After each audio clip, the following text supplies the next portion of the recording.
పల్నాడు జిల్లా అమరావతిలోని శ్రీ వాసవి ఆర్యవైశ్య సత్రంలో గత 60 రోజుల నుంచి అర్ధ చాతుర్మాస్య వ్రతం సోమవారంతో ముగిసింది. తెనాలి శ్రీ సాలగ్రామ ట్రస్ట్ పీఠాధిపతులు శ్రీ శ్రీ శ్రీ ప్రజ్ఞానంద భారతి బాలస్వామి పర్యవేక్షణలో నిర్వహిస్తున్నారు. అర్ధ చతుర్మాస్య వ్రతం 1వ చివరి రోజున స్వామీజీ సమక్షంలో పూర్ణాహుతి నిర్వహించారు. అప్పలాయగుంట శ్రీ వెంకటేశ్వర స్వామివారి దేవస్థానం ప్రధాన అర్చకుల నేతృత్వంలో శ్రీనివాస కళ్యాణం వైభవంగా జరిగింది.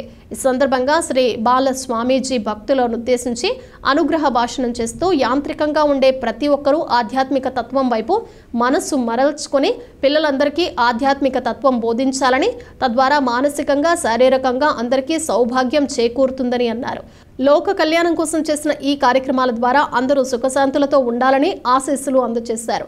ఈ కార్యక్రమంలో శ్రీ అమరేశ్వర స్వామివారి దేవస్థానం సహాయ కమిషనర్ వేమూరి గోపి, టీటీడీ దాసగాన సాహిత్య ప్రాజెక్టు గుంటూరు జిల్లా కోఆర్డినేటర్ వాసుదేవరావు భక్తులు పాల్గొన్నారు. धर्मार्थ काम्य मोक्ष चतुर्विध फल पुरुषार्थ सिद्ध्यर्थम धन कनक वस्तु वाहन श्री वरसिद्धि विनायक